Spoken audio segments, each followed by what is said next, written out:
Welcome to Ridhima kitchen. வாங்க இன்னைக்கு நம்ம வீட்டு ஸ்டைலில் ஒரு மட்டன் குழம்பு பார்க்கலாம். நான் இந்த ஸ்பூனில் அரை ஸ்பூன் உப்பு போட்டிருக்கேன். இதில் வந்து கரம் மசால் வந்து ஒரு 1/4 ஸ்பூன் போட்டு போகிறேன். இதுலேயே வந்து ஒரு ஸ்பூன் வந்து நான் மிளகா பொடி போட்டு போகிறேன். இதில் காஷ்மீரி மிளகாவும் நான் பொடிக்கும்போது கலந்துருக்கேன், கலர் வந்துடும். ஸ்பூனில் ஒரு ஸ்பூன் தயிர் ஊற்றி போகிறேன். இதை நல்லா பெரட்டி வச்சுருவோம்.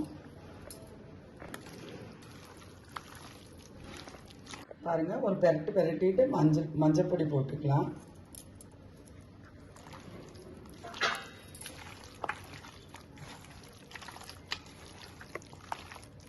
பாருங்கள், இதில் கருவேப்பிலும் 2 போட்டு அப்படியே மூடி வச்சிட போகிறேன். ஒரு 1/4 மணி நேரம். அதுக்குள்ளே நம்ம குழம்புக்கெல்லாம் வறுத்துட்டு வந்துடுவோம். 1 கிலோ மட்டனுக்குள்ளே பைசஸ் எல்லாம் பார்த்துடலாம். 6 வரமிளகா எடுத்து வச்சுருக்கேன். 1 ஸ்பூன் ஜீரகம், அரை ஸ்பூன் குருமிளகு எடுத்து வச்சுருக்கேன். அரை ஸ்பூன் சோம்பு, 5 கிராம்பு எடுத்து வச்சுருக்கேன். ஒரு சின்ன ஜாதிபத்திரி, 1 ஏலக்காய், கல்பாசி சின்னதாக ஒன்று எடுத்து வச்சுருக்கேன். பட்டை எடுத்து வச்சுருக்கேன். பாருங்கள், இதுலேயே எல்லாம் போட்டுற போகிறேன். அதில் இந்த ஸ்பூனில் நம்ம வீட்டு குழம்புக்கு தேவையான அளவு 5 ஸ்பூனு நான் வரமல்லி போட்டு போகிறேன்.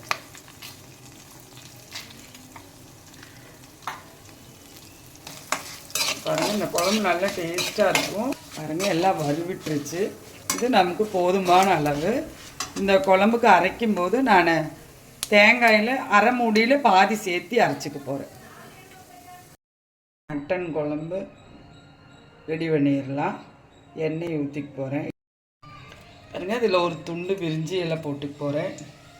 ஒரு சின்ன பட்டையை வந்து நான் எடுத்து வச்சுருக்கேன், அதுவும் போட்டுக்க போகிறேன். கல்பாசி இவ்வளவு எடுத்து வச்சுருக்கேன், அதுவும் போட்டுக்க போகிறேன். அதெல்லாம் பொரிஞ்சு வருது. நான் வந்து ஒரு 150 கிராம் சின்ன வெங்காயம் பொடியாக கட் பண்ணி வச்சுருக்கேன். இந்த குழம்புக்கு தக்கின வெங்காயம் அது இதில் போட்டுக்க போகிறேன்.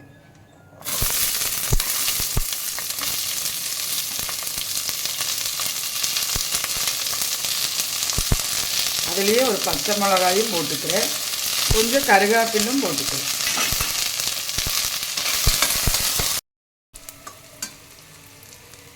பாருங்கள், வெங்காயம் இந்த அளவுக்கு வெங்காயம் வணங்கிருச்சு. கொஞ்சம் ப்ரௌன் ஷேடு வர்ற போல் வணங்கிருச்சு. இப்போ வந்து நான் இந்த மட்டனை போட்டுக்குவேன்.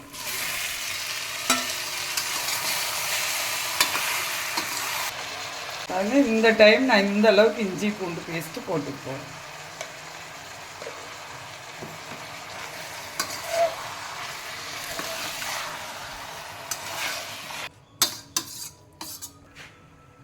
நல்லா பெரட்டி விட்டுட்டு இப்போ வந்து அதிலிருந்து தண்ணி எல்லாம் வரும். நம்ம ஒரு 10 நிமிஷம் இப்படி வேகட்டும்.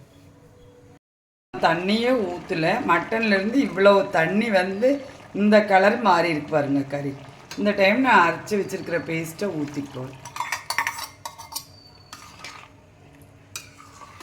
ஊற்றி நல்லா கலந்து விட்டுட்டு இப்போ இதுக்கு தேவையான அளவு தண்ணி ஊற்றிக்கிங்க.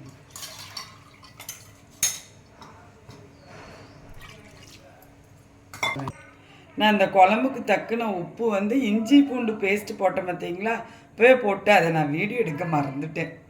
இப்போ நம்ம குழம்பு வந்து மூடிடுவோம். பாருங்கள், தேங்காய் தொட்டி இருக்குல்லவா, அது வந்து சின்ன பீஸ், இவ்வளோ பெரிய பீஸ் வந்து நான் இதில் போட்டுக்கு போகிறேன். அப்போ வந்து கறி வந்து ரொம்ப சாப்பிட்டாமல் இருக்கும், சீக்கிரமாக வெந்துடும். நான் மேக்ஸிமம் இது போடுவேன், அதை போட்டுற போகிறேன்.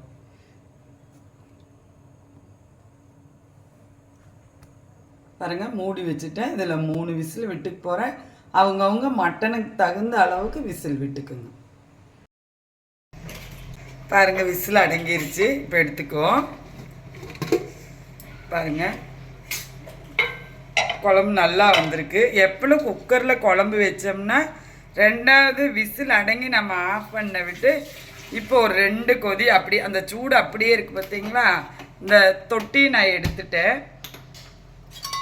2 கொதி ஒரு கொதி வரட்டும். அப்படி குழம்பு ஒரு தளன்னு ஒரு கொதி வந்துருச்சுன்னா குழம்பு வந்து சலசலன்னு இருக்காது, நல்ல டேஸ்ட்டாக இருக்கும்.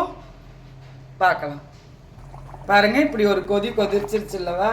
இப்போ நமக்கு பாத்திரத்தில் சட்டியில் வைக்கிற போல் குழம்பு டேஸ்ட் வந்துடும். பாருங்க பாருங்க கறியெல்லாம் நல்லா வெந்திருக்கு பார்த்தீங்களா. இது போதுமான அளவு. இன்னும் நம்ம நிறுத்திக்கலாம். வாங்க நம்ம வீட்டில் சாப்பிட்லாம். நன்றி, வணக்கம்.